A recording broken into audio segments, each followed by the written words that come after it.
So the Dallas Cowboys made quite the surprising statement about Ezekiel Elliott on today's NFL owner meetings, saying that they are not ruling out a potential return for the running back. Tonight, we will talk about that on A to Z Sports Dallas Primetime. We will also talk about some surprising statements regarding the offensive line and some updates around the Cowboys jersey numbers. And we'll also go beyond the world of the Cowboys and dive into the Lamar Jackson conversation that has taken the NFL by storm on this Monday that already feels like a Tuesday or even a Friday, in my opinion. But we'll dive into it all. Welcome into the show. Do me a favor, hit the like button for me, and let's start the show officially. Here we go.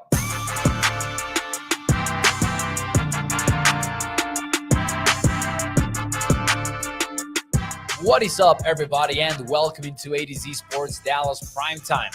I am your host, Mauricio Rodriguez, streaming with you live every Sunday through Thursday night at 8 p.m. Central here on Dallas On Demand Sports Talk Network with a lot more content coming your way. Make sure that you check out a2zsports.com/Dallas. And as always, remember that Primetime is brought to you by our friends over at freemanmazda.net. We will talk more about them and the ride of the week in a few moments here on the show. But before we do any of that, though, let's talk about the statement made by both Cowboys head coach Mike McCarthy and also Jerry Jones about Ezekiel Elliott, because some of you might not have heard this by now, but the NFL is in owners meeting mode, which means there's media availability for the coaches, there's media availability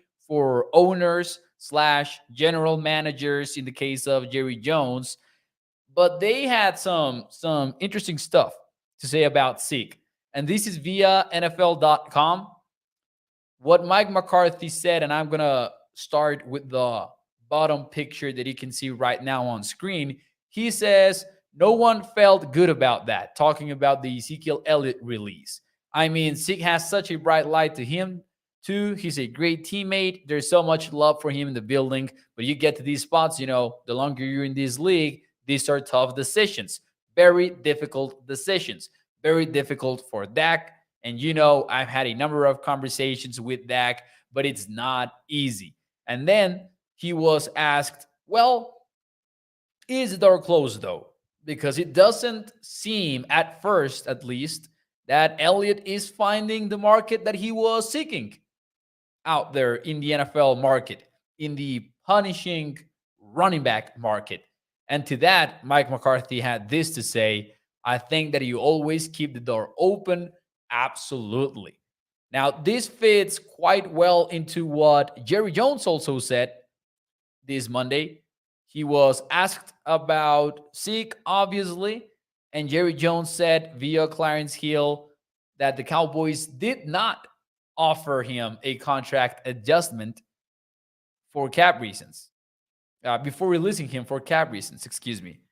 But Jerry Jones also did not close the door on Elliott potentially returning if he doesn't sign with another team. To me, this was surprising. I wouldn't have expected the Cowboys to publicly say on both fronts, the head coach and the owner slash GM.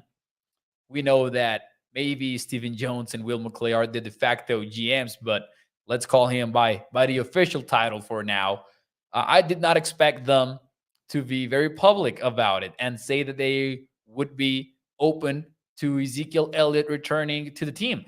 I think it's meaningful that the Cowboys have been very, very insisting in the sense that it was a financial move, that it was a salary cap related move, and they're also not ruling this type of stuff back. So my question from ruling this type of stuff out, excuse me. My question from me to you in the chat, welcome everybody, by the way, thank you for being here, is are you buying or selling the fact that the Cowboys have not closed the door on Ezekiel Elliott? Are you buying or selling? Let me know in the chat. What's up, Jack? Thank you for joining the show. We've got Toxic Tom as well. Catherine Jones saying, I am not surprised at all. Sean saying, Pollard, Jones, Davis, they will be fine. Mark Aaron says selling. Katharina says buying. Bruce goes with buying. Catherine Jones sells this. Interesting, interesting. Selling for Gregory. Toxic Tom says, selling. I do not think they are that incompetent yet again. That is Toxic Tom's comment right there. Nicholas goes with buying. He's still too good of a pass blocker. Bet minimum. Joshua says buying because the door is always open for players from their former team. I'm gonna buy this at a very, very large discount. Here's what I mean. If it is indeed a figure close to a veteran minimum contract, and I don't think that it would be a minimum. I think that even though Zeke right now is not going to be finding the perfect market for him, I just wouldn't bet on it going as low as the vet minimum. I don't think that he will get the same contract that Ronald Jones got with the Cowboys. But if it is like surprisingly close to it, then I could see the Cowboys bringing him back on.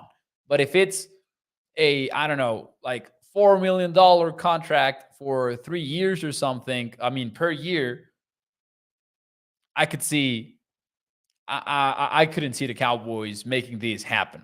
But I'm gonna go with selling for the most part. Only if it's like a ridiculously low number, I could see the Cowboys running it back with Zeke. Mostly selling. That is just the one exception that I would have in this conversation. Because honestly, if you can get Zeke back for a surprisingly cheap deal, then why the heck wouldn't you? I know that, Cowboys fans have been somewhat disappointed with the entire Zeke conversation, especially because of the contract that he got in 2019, whether it was worth it or not. Then there was the Tony Pollard dilemma that I think that kind of also earned him a lot of enemies within Cowboys Nation.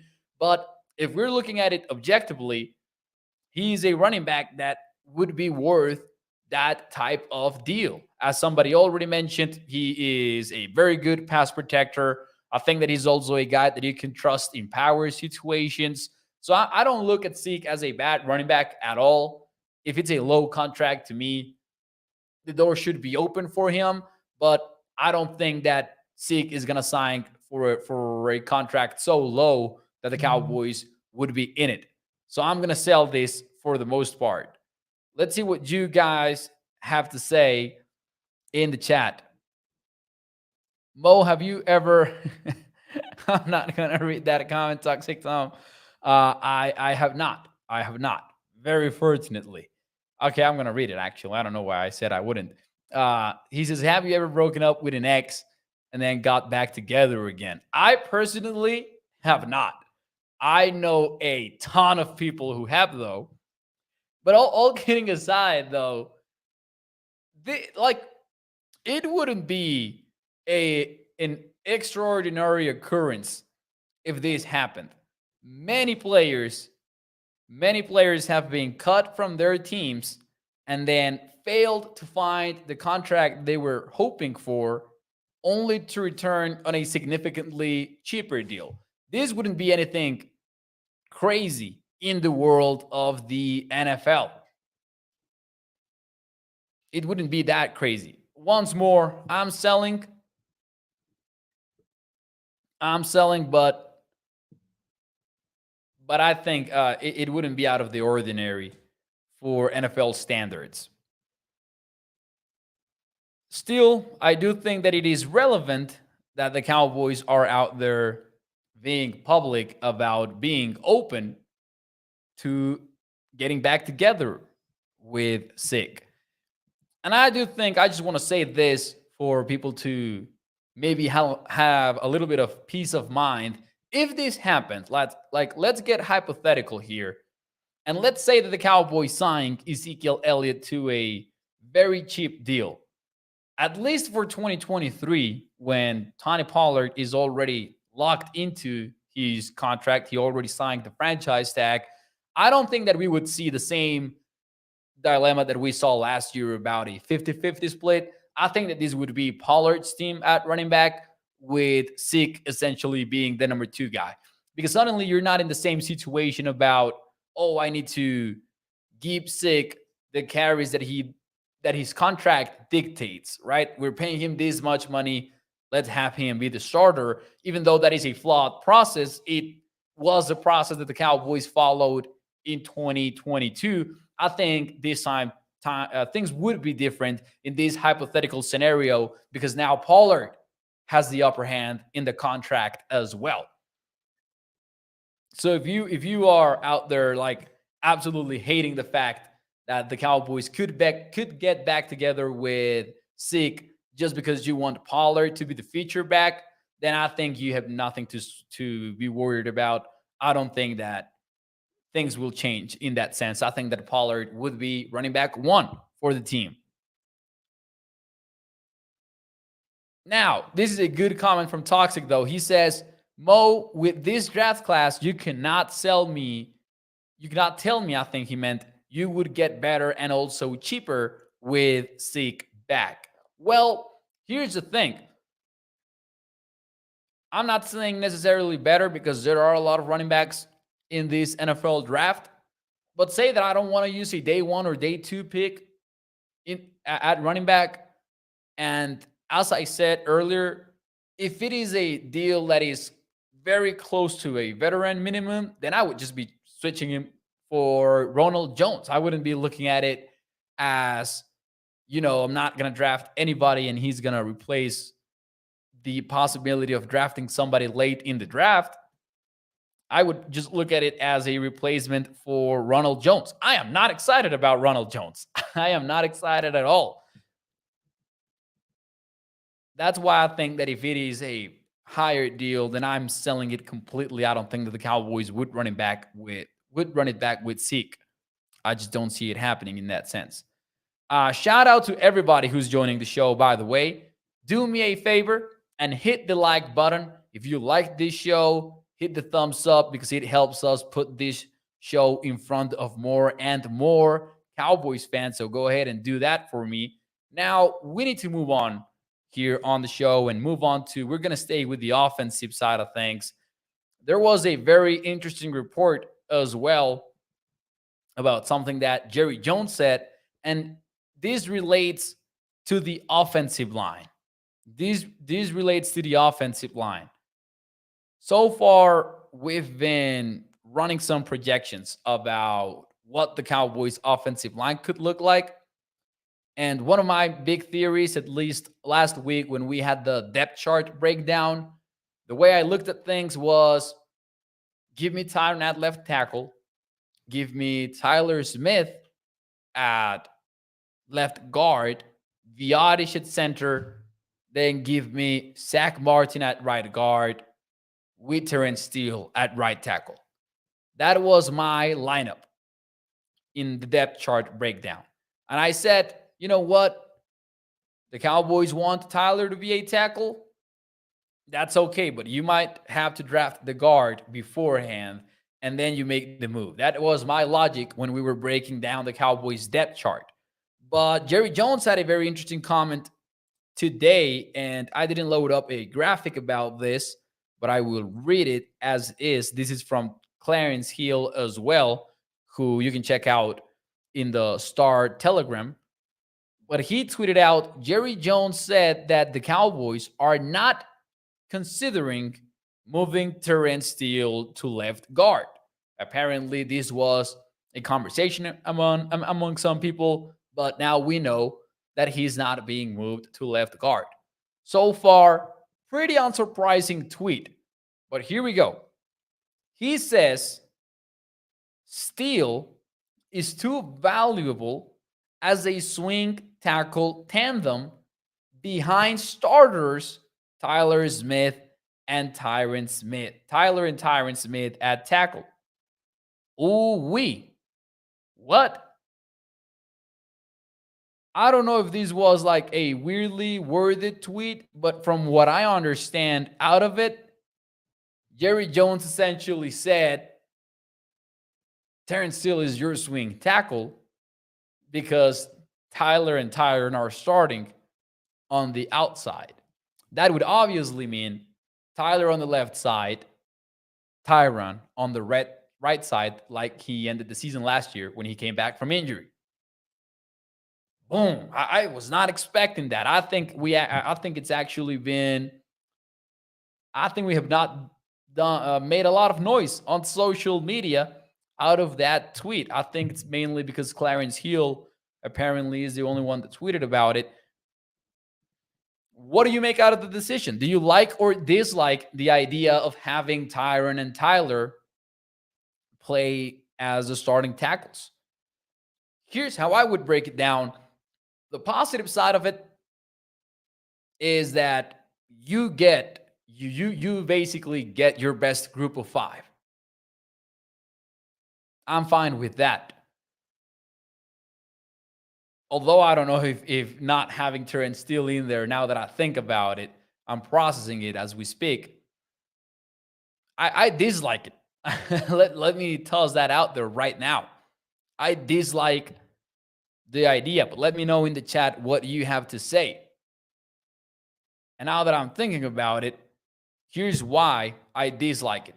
Number one, no, you're not getting your best group of five right now because Terrence Steele is not in there. And even if Terrence Steele is injured, etc., the expectation supposedly is for him to be ready for the season. We're going to count on that. We're going to make that assumption to have our opinion tonight. I think the Terrence Steele would be in your best group of five because right now, I don't know who's your starter then at left guard. Like, you can tell me that it's Tyler at left tackle, Tyron at right tackle, and then obviously Zach Martin and Tyler Viadish. Who is playing left guard? For one, I don't know. Like it's Chuma Edoga, the favorite, the recently signed free agent. He might be in that case. Now, maybe you find somebody in the first round of the NFL draft, but then for the second consecutive year, you're tying yourself and you're forcing yourself already to make that pick with the 26th overall pick. Now it's got to be Osiris Torrance or bust, or somebody else at the position or bust. So I'm not a fan of that particular report. Hopefully, it's just Jerry saying stuff. We should make that a hashtag, maybe like Jerry saying stuff. Maybe it's not that real. But for now, I significantly dislike this. I will say I kind of misread it at first, like earlier today, not right now during the show, but earlier today when we were getting the article out for A to Z Sports. And I kind of read it as Tyron Smith being the swing tackle. And I was like, okay, that makes sense. But I don't like that idea at all. Inez Gomez says, I would say dislike. Jameer says Jerry's always trolling. Hopefully that is the case with this one. I do agree. It's hard to interpret Jerry Jones right now. At first, I think that he was very honest, like way too honest, actually. And then at this point, I think that he's just like not marketing the team, not calling the shots at all, just saying stuff in the media. I doubt it, says Russell. Let's see here. Get that a live alert, says Toxic Tom. Catherine Jones says, I dislike it with a passion. I hate it, says Gregory. Oh, so yeah, people do not like this. Catherine Jones says, oh, come on now. What sense does that make? And I agree. It doesn't make a lot of it. Chuma would be the favorite, says Kevin at left guard. And Todd also said that in Facebook right now. So yeah, honestly, that is like the only possibility that you have. It's not only that Chuma would be the favorite right now, it's like it might be the only option if that is the plan moving forward. But then again, let's wait it out. Let's see what reporters talk about, when practices actually start. By the way, there are already off-season dates out there in case you've not checked them out. There are already off-season dates out there for every team. That includes the Cowboys. April 17th is the first day of voluntary workouts, if I'm not mistaken, for the Cowboys. And then, same three-phase voluntary program, including mandatory minicamp, which is obviously not voluntary and teams can hold in phase 3 of the offseason. That would be towards June. Happy birthday, Moses Drumson Cowboys. Happy birthday from Catara. Denmark. Aaron says it's the 15th birthday for Mo in the month. That is right. That's how we do it here on Primetime. Thank you. Thank you. I appreciate it. Shout out to Tyler who got that started for some reason. Mark Aaron says, I'm not excited about Ronald Jones either. Yeah, I'm not excited about Rojo. I kind of would be surprised if he makes a roster even. So let's move on a little bit here on the show. And we're going to have some fun here with jersey numbers because the Cowboys announced some of them. And Stephon Gilmore is getting number 21. Speaking of Zeke, maybe that's cold. Maybe it just doesn't matter. But, the Cowboys are out there acting like, oh, it still hurts to have moved on from Zeke. It was so tough. There you go, Stefan. Get your number. Get number 21. Get Deion Sanders' number. They also got Brandon Cooks, number 3. They got Ronald Jones, number 32, which pains me. Like, it hurts my eyes. I actually think that my thigh will grow back just from looking at that jersey number for Ronald Jones. I just do not like it at all. Chuma Edoga with number 71. And I thought this would be a very, very interesting question from Jess Haney at Cowboys Addicts, former colleague of mine when we were both over at InsideTheStart.com. I really appreciate Jess. To me, he's one of the most funny, underrated Twitter personalities in Cowboys Twitter. He should have 6-digit followers, in my opinion. But he is now with Blogging the Boys, and he tweeted this out. He said, should any numbers join number 8, number 12, and number 22 as the quote-unquote taken out of circulation for the Cowboys? Should any number that is not 8, 12, or 22, should any additional number be taken out of circulation? What do you guys think about that one? Let me know in the chat. We'll get into the jersey numbers for the Cowboys, but I wanted to pose that question right away for all of you. Before you give me your answer, which numbers should be taken out of circulation for the Dallas Cowboys based on their historic players? While you give me your answers, and before I give you mine, let me talk to you about our friends over at FreemanMazda.net, because the ride of the week is here, and we got to talk about this family-owned business. Has been so for over 65 years, and you can check out their dealership over at Irving, Texas. You can also go into their website at FreemanMazda.net and browse their wide range of new and used vehicles, as well as every feature of the car, pictures of the inside and outside of the vehicle. And as we do around this time on ADC Sports Dallas Prime Time, it is time to look at the Freeman Mazda Ride of the Week. The 2023 Mazda MX-5 Miata Grand Touring. Let's get into the details of this one. It starts at $34,115. It's got Apple CarPlay / Android Auto, manual transmission, a convertible roof, premium audio for you to listen to prime time, and a blind spot monitor with a miles per gallon capacity of 26 when you are in the city. That goes up to 34 when you are in the highway. Check it out over at FreemanMazda.net. As always, bringing you prime time. So the question was, should any numbers join 12, 8, and 22 as those numbers that are taken out of circulation. Let me know in the chat. Let's see what you've got. Ryan Knoll, number 42, says Joey Bella. 74, says Toxic Tom. 33, says Russell. I've seen 33 out there. I get it. Number 54, Randy White, says Russell. Maybe.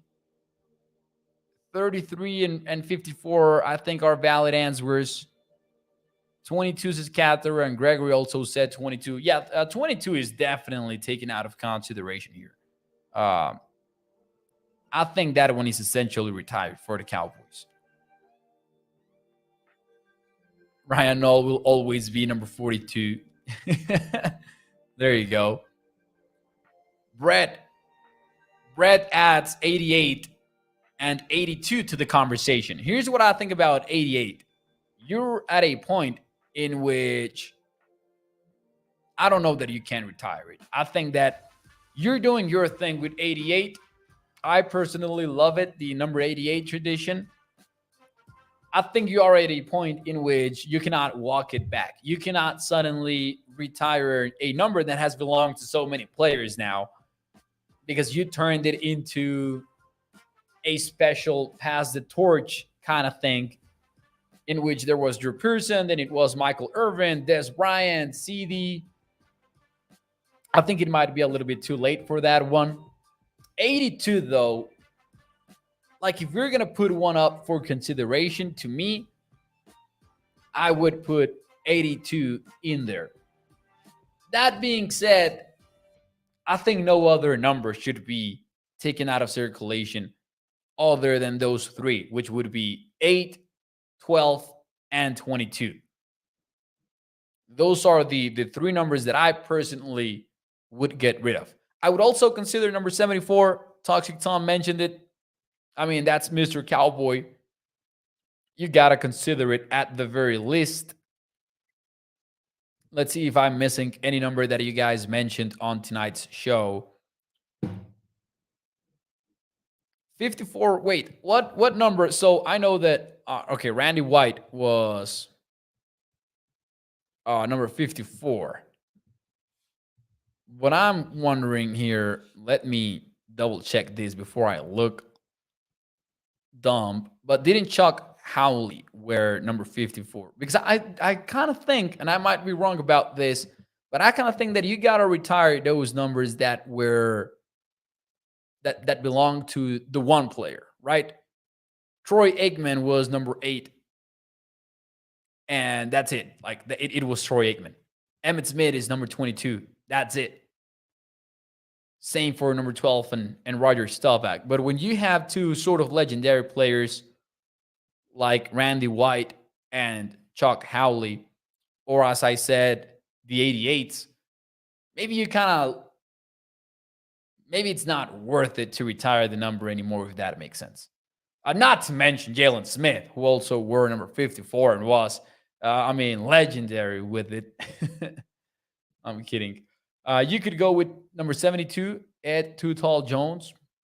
This is Russell. That could be fair. Number 38, Jeff Heath. There you go. The real GOAT. You want to talk about GOATs, you start with Jeff Heath. So there you go. Those are the new jersey numbers for the Cowboys. Oh, I actually moved the screen in there. Number 21 for Stephon Gilmore. Number 3, for Brandon Cooks. And I think those are the big ones that we all cared about. Anyways, ladies and gentlemen, let's move on a little bit here on the show. Obviously, this is a Dallas Cowboys-centric show, but sometimes I like to go beyond the Cowboys world, and I like to dive into the NFL news, especially when they are as big as the Lamar Jackson sweepstakes that are ongoing around the league. On Monday, Lamar tweeted out that he wanted to be traded. Now, he tweeted out that in March 2nd, he requested the trade. So that happened a while back. But it is very different to go public with it, to tell the NFL world, you know what, I want to be traded from the Baltimore Ravens. And all of this while John Harbaugh got ready to start a press conference. You know that Big Short movie scene? This is not the first time that we've referenced that movie here on the show, but I really love that movie. But you know that scene when they're in that debate slash press kind of conference? I mean, it's more of a debate. And then things go south, like in the market, right as the debate starts. That's essentially what happened in the Baltimore Ravens world. Lamar tweeted that out just as John Harbaugh was getting started with his press conference in the NFL owners meeting. So he was surrounded by every reporter out there in the owner meetings, and he was answering every imaginable question pertaining to Lamar Jackson and his status with the Ravens. But anyways, we knew that he was ready to negotiate with other teams because of the non-exclusive franchise tag. But now that we know that he wants to be traded, my question from me to you is it something or nothing that he tweeted this out? That he tweeted out that he had requested a trade from the Ravens on March 2nd. Is it something or nothing? In other words, does it make it more likely for him to end up elsewhere, somewhere not named Baltimore? Let me know in the chat, what do you think about that? Because I've been thinking about it all day long, honestly. I think it is something, personally. Here's why. I think that before, it was just about Lamar wanting the right offer, but requesting a trade turns it into wanting out of Baltimore. Wanting out. That part is different. There were some reports out there suggesting that both sides had negotiated as late as last week. But it's still, to me, something very vague to go out there and say, I want out of Baltimore. Because suddenly it's not about the contract anymore. And suddenly, if you are a team interested in Lamar's services, then you go, I'm not running the risk of the Ravens just like matching my offer anymore. Because if Lamar does not want to be in Baltimore, then that will likely be reflected in his contract demands for them. In other words, it might be cheaper for me to get Lamar, even if it's, in a very expensive market anyways, but it might be cheaper for me to land Lamar's contract than it would be for the Ravens. I just need to take care of the trade compensation. So I think it is something. And from what I can see in the chat, all of you agree. Gregory says it's a lot. Katharina goes with something for Catara Jones. Dan Williams goes with something. Holly and Tom says, Mo, I live in Baltimore, and I can definitely confirm that it is something. That bridge is burnt. And you look at some of the teams out there and what they could put together for Jackson. And I think there are a lot of teams that could land him. I think the Houston Texans are very well positioned to actually go get him. They've got 2 first-round picks this year, and they've got 2 first-rounders next year as well, plus 2 second-rounders, I think, next year. So they are loaded with draft capital because they traded Deshaun Watson away, if you remember that. And looking at the Deshaun Watson trade and the Russell Wilson trade, more than a couple of first-rounders are where you start. Like you pick up that phone, you call the Baltimore Ravens, and the first thing that you say, it's more than 2 first-rounders. Otherwise, they hang up that moment right away. That is the way that you keep the conversation alive. And then on top of those couple of first-rounders, you got to add a lot more, in my opinion. And I was doing this exercise for A2C Sports Houston. I put together an article like exploring the possibility. And my proposal to trade for Lamar Jackson, like obviously a hypothetical scenario, just having some fun. And this was an intentionally aggressive offer with the hopes of beating every other team that gets involved in the sweepstakes. To me, it was the following trade proposal. It was 3 first-round picks, number 2 and number 12 this year, which I think would be very cool to see because it's like the Texans saying no one else can offer you the number 2 pick of this year, which gives you one of the top quarterbacks to replace Lamar, and number 12 this year. And then next year's first rounder for the Texans, plus a second rounder for next year, and a third-round pick for this year. That's what I put together for A to Z Sports. My dog just barked. Maybe he liked the idea. Maybe he didn't like the idea. But that would be kind of like my offer for the Baltimore Ravens if I was running the Houston Texans.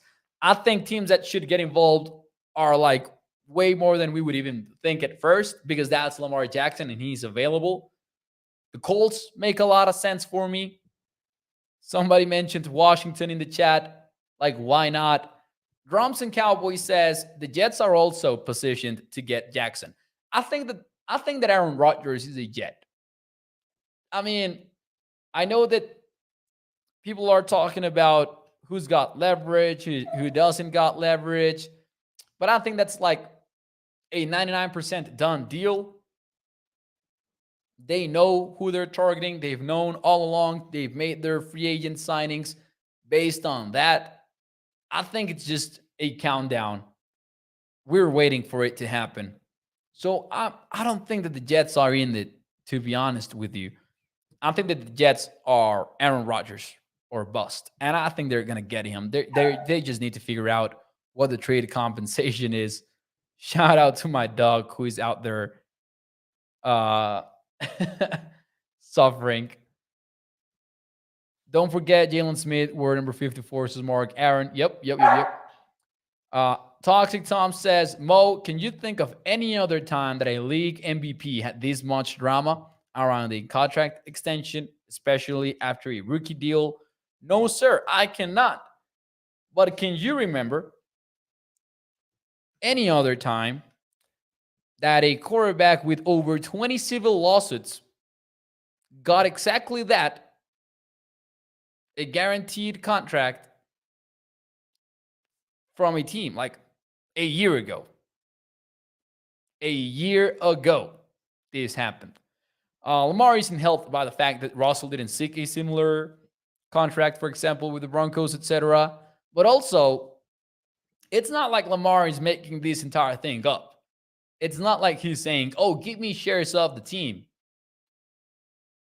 Honestly, this has been a long time coming, in my opinion. The NFLPA has been pushing for their top players to fight for guaranteed deals, and I kind of respect what Lamar is doing, honestly. I really do. Washington would be very interesting for Lamar, says Gregory. And I kind of like low-key would enjoy it.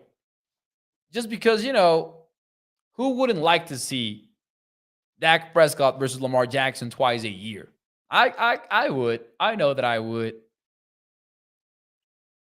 Would be more difficult to win the NFC East, obviously, every year, but we would get some very fun matchups. But in a much more real sense, please stay out of the NFC East, Lamar Jackson, please. Anyways, ladies and gentlemen, that will be it for me tonight on ADC Sports Dallas Primetime. I gotta open the door for my dog because otherwise he's gonna be there barking forever. But anyways, the show had really ended. I'm just kidding with you.